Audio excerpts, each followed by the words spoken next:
అఖిలభువనదీపం భక్తచిత్తాగ్రసూర్యం సురగుణమునిసేవ్యం తత్వమస్సాదిలక్ష్యం హరిహరసుతమీశం తారకబ్రహ్మరూపం సభరిగిరినివాసం భావయే భూతనాదం. స్వామియే శరణమయ్యప్ప. వడుగుడవై మూడడుగులను అడిగితి ఓ బలిని బలిర అఖిల జగంబుల్ తొడగితివి నీదు మేనున గడు చిత్రము నీ చరిత్ర ఘనుడవు కృష్ణ అని చెప్పేసరి ఈ కృష్ణ శతక కర్త ఈ పద్యాన్ని చాలా చక్కగా అందంగా రాయటం జరిగింది. ఓ కృష్ణ భగవానుడా, నీ ఒక్క మేనులోనే ఈ సమస్త భువనాలు ఉంటున్నప్పుడు నీవు ఒక మాయా విచిత్రమైనటువంటి వేషం అన్నట్టుగాను ఈ వామనుడిగా వెళ్ళి ఆ ఒక్క బలిచక్రవర్తిని మరీ 3 అడుగులు అడిగావు. సరైన ఆ బలిచక్రవర్తి నీకు ఆ 3 అడుగులు ఇస్తే మొత్తం నీ తాలూకు దేహమంతా కూడా ఈ యొక్క భూనభవంతరాలంతా కూడా వ్యాపింపచేశావు. నీవు ఎంత గరుడవయ్యా! నీ తాలూకు ఉదరల్లోనే అన్ని భువనాల్ని ఉంచుకున్నటువంటి నీవు మళ్ళీ బలిచక్రవర్తి దగ్గరికి వెళ్ళి 3 అడుగులు ఇమ్మని చెప్పేసని అడిగి అతని దగ్గర నుంచి తీసుకుని మొత్తం అంతా కూడా వ్యాప్తి చెందావు. అంటే ఈ ఒక్క పద్యంలో చెప్తున్నటువంటి విషయం ఏంటంటే, ఈ యొక్క కృష్ణ శతక కర్త అంతర్బహిస్సర్వం వ్యాప్తన్నారాయణ స్థిత అని చెప్పేటువంటి ఒక వాక్యం ఉంది. లోపల ఏముంటుందో బయట కూడా అదే ఉంటుంది, బయట ఏముంటుందో లోపల కూడా అదే ఉంటుంది అనేటువంటి విషయాన్ని ఈ కృష్ణ శతక కర్త చాలా కడు నేర్పరిగా చెప్పడం జరిగింది. వడుగుడవై 3 అడుగుల నడిగితీవవు బలిని బలిర అఖిల జగంబుల్ తొడగితివి నీదు మేనున గడు చిత్రమును చరిత్ర ఘనుడవు కృష్ణ అని చెప్పేసని ఈ కృష్ణ శతక కర్త చూడటానికి ఇది చాలా చిన్న పుస్తకంలాగా ఉన్నప్పటికీ కూడా ఎంతో విజ్ఞానాన్ని ఈయన ఇందులో ఇమిడ్చి ఈ యొక్క పద్యాలని చెప్పటం జరిగింది.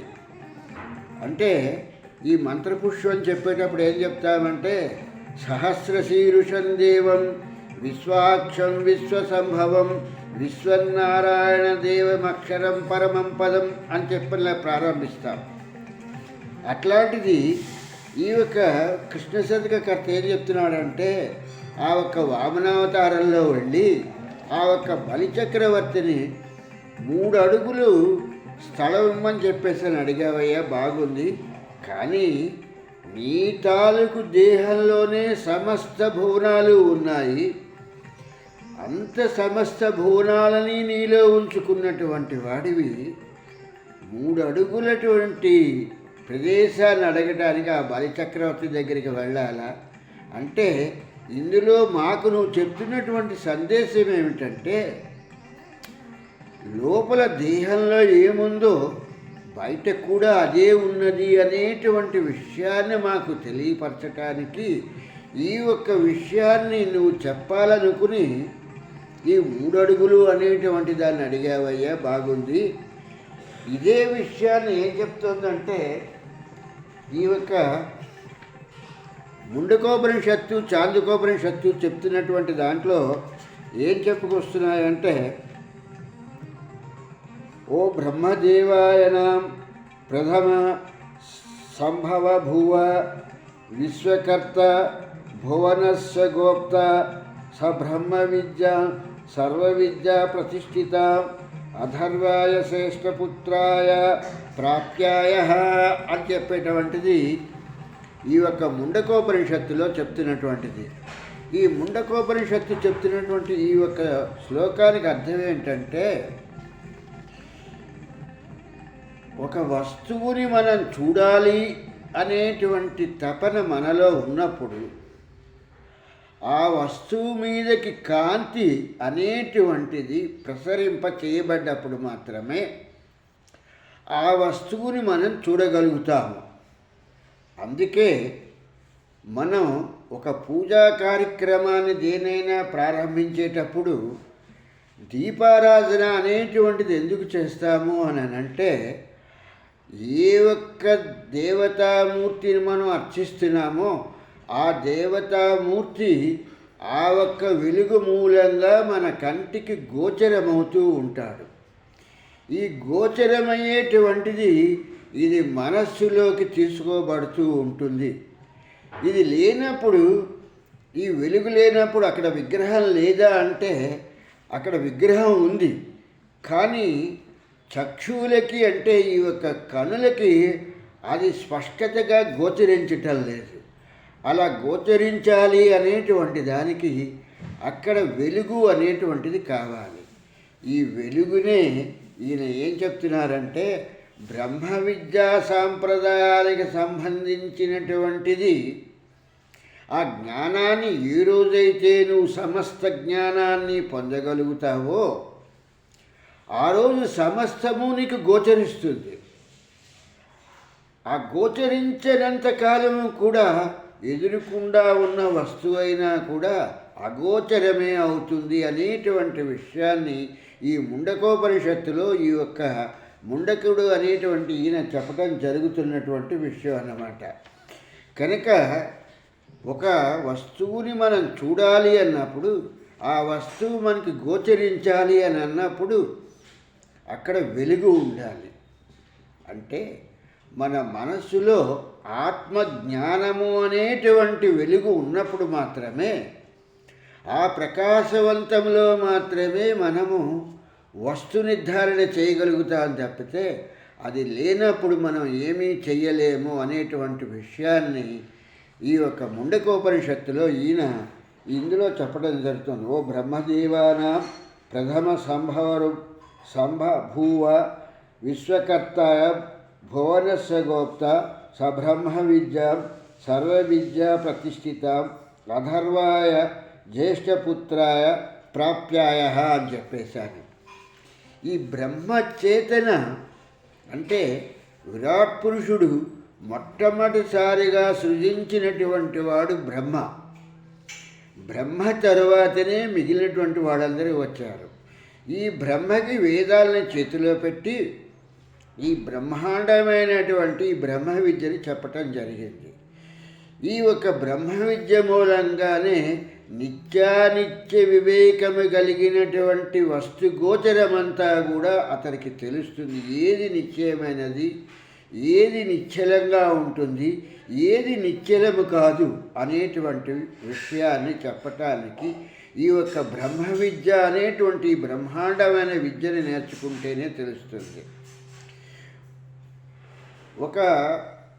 ఈ యొక్క బ్రహ్మ విద్యలో నుంచి వచ్చినటువంటివే ఈ శ్రీ విద్య కానీ, ఈ దశమహావిద్యలు అనేటువంటివన్నీ కూడాను ఈ యొక్క బ్రహ్మ విద్యలో నుంచే వచ్చాయి. కనుక ఒక బ్రహ్మ విద్యని నేర్చుకుంటే అన్ని విద్యలు వస్తాయి. దేనికి ఆ విద్య నేర్చుకుంటే అది ఆ లిమిటెడ్గా ఆ ఒక్క పరిధిలో మాత్రమే ఉంటుంది తప్పితే సమస్త విద్యల్ని చెప్పగలిగేటువంటి బ్రహ్మ విద్య మాత్రము రాదు.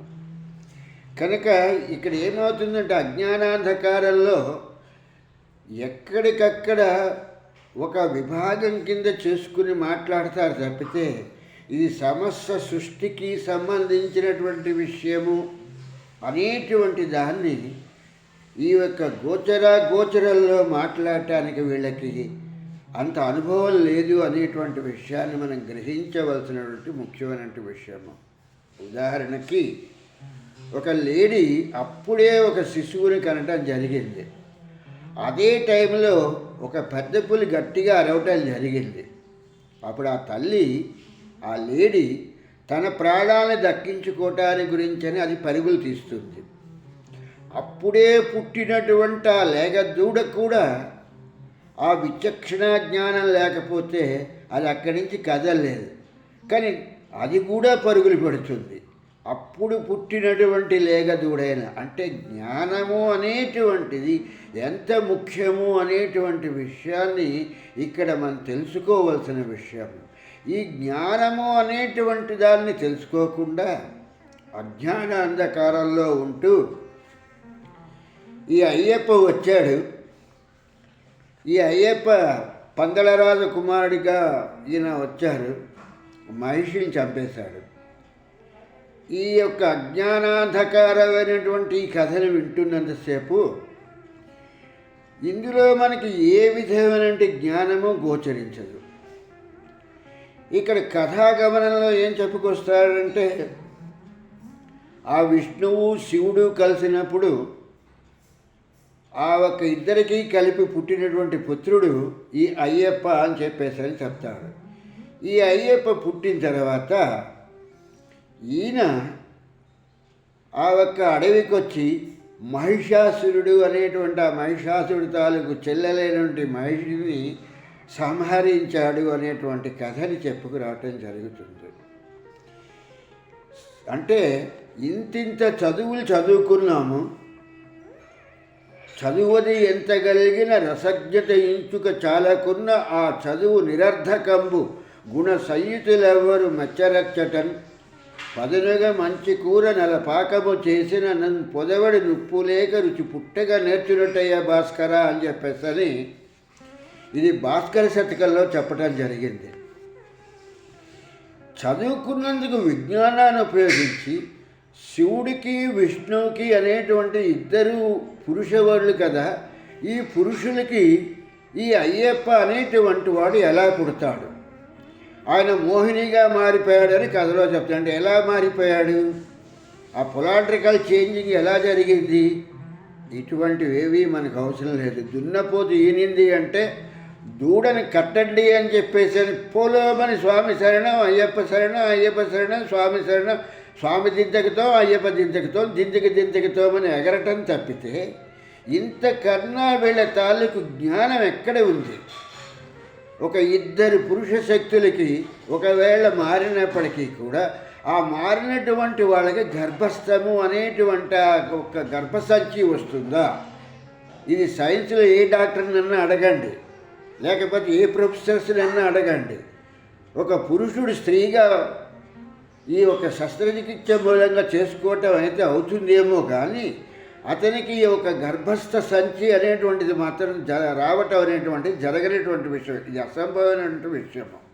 మరి అటువంటిది అతను మారినప్పుడు ఆ ఒక విష్ణువు మోహినిగా మారినప్పుడు ఆమెకి పుత్రుడు పుట్టాడు, ఆ ఒక పుత్రుడి పేరే అయ్యప్ప అని చెప్పేసి అని చెప్పటంలో ఆ ఋషి ఎటువంటి భావనని అందులో ఉంచి చెప్పాడు, అసలు ఏం చెప్తున్నాడు, ఏం వెళ్తున్నాము శబరిమలైకి, ఏమి చూస్తున్నాము, స్వామి దింతకతో అయ్యప్ప దింతకతో మేము ఎరిమేలి వెళ్తాము స్వామి, పేటతుళ్ళి చేస్తాము స్వామి అని చెప్పేసరి గెంతటమా? ఈ గెంతులు ఇందులో గెంటలేరా? ఎందుకు గెంతాలి? ఇటువంటి విషయాలు గురువుకి తెలియదు, ఆ గురువు శిష్యులకి చెప్పలేడు.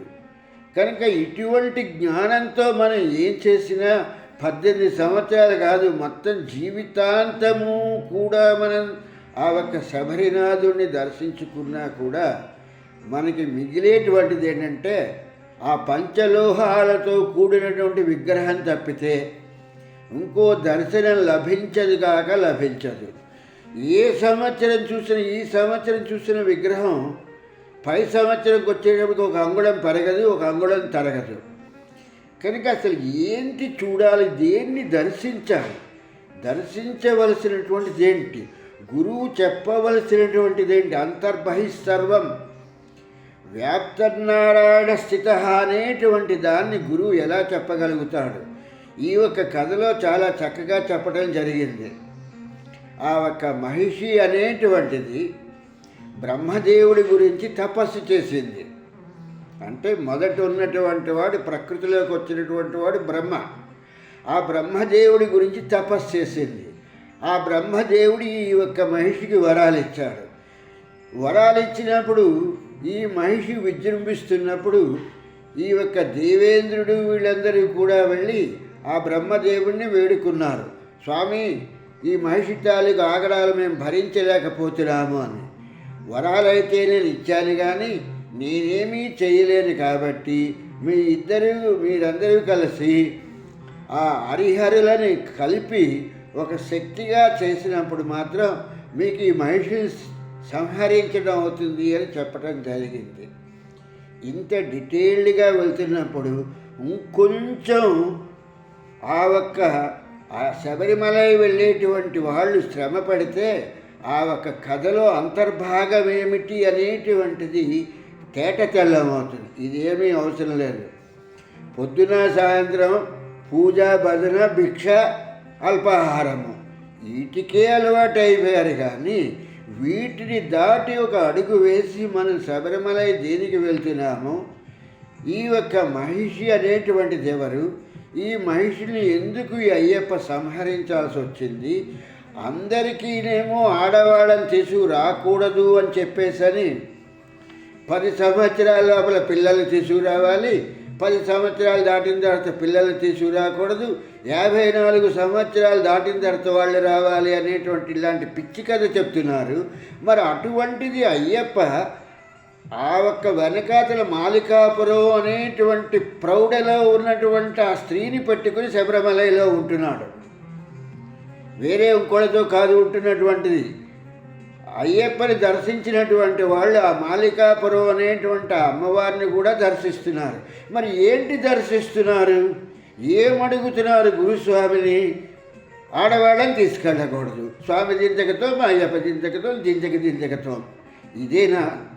దీని గురించేనా శబరిమల అనేటువంటి దానికి వెళ్ళేటప్పుడు ఈ అరణ్యంలోంచి నడుచుకుని వెళ్ళటము, ఈ ఒక 40 రోజులు మేము పూజ చేస్తున్నామంటాం. ఆ ఒక గురుస్వామికి తెలిస్తే కదా ముందు దీని గురించి ఏమిటి అనేటువంటి విషయాల్ని తెలియపరచటానికి. ఇది పొరపాటుగా అడిగితే, స్వామి మేము గూగుల్ ఉంది స్వామి, గూగుల్లో చూసి నేర్చుకుంటాము అని చెప్పేసి అంటారు. అటువంటి శిష్యులు ఉన్నారు. ఆ శిష్యుడు ఒక శిష్యుడు అడిగారన్నమాట, తితిక్ష అంటే ఏమిటో చెప్పు స్వామి అని చెప్పేసాను. ఇది తితిక్ష అంటే స్వామి, ఇది ఉద్భవ గీతలో ఉన్నటువంటి ఒక పదం స్వామి. తితిక్ష అనేటువంటిది నాకు గూగుల్లో చెప్పినటువంటి విషయం స్వామి అని చెప్పేసాను. ఆ శిష్యుడు పాపం చాలా చక్కగా చాలా బాగా చదువుకున్నాడు, చాలా విద్యావంతుడు. పాప గూగుల్ గురుభ్యో నమః అని దాని మీద ఆధారపడిపోయి ఆ తితిక్ష అంటే ఆ ఒక విషయాన్ని చెప్పాడు. దాని గురించి ఉపయోగించాడు ఆ తితిక్ష అనేటువంటి పదాన్ని.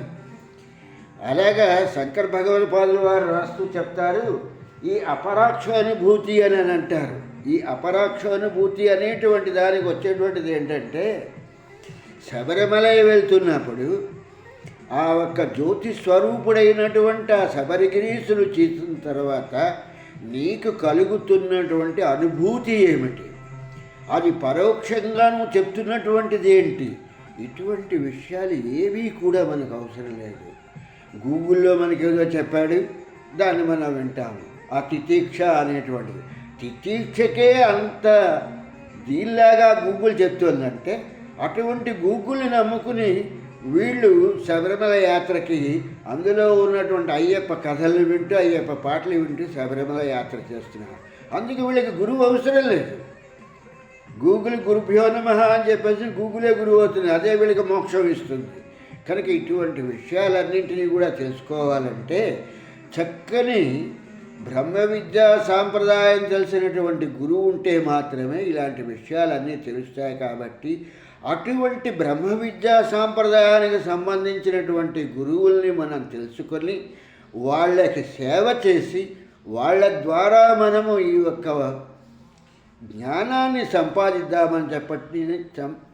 సంపాదిద్దామని ఆ వెంకటనాథుడి అనుగ్రహంతో మనకంటే అటువంటి గురువులు లభించాలని కోరుకుంటూ, స్వామి శరణం, స్వామి శరణం, స్వామియే శరణమయ్యప్ప, స్వామియే శరణమయ్యప్ప.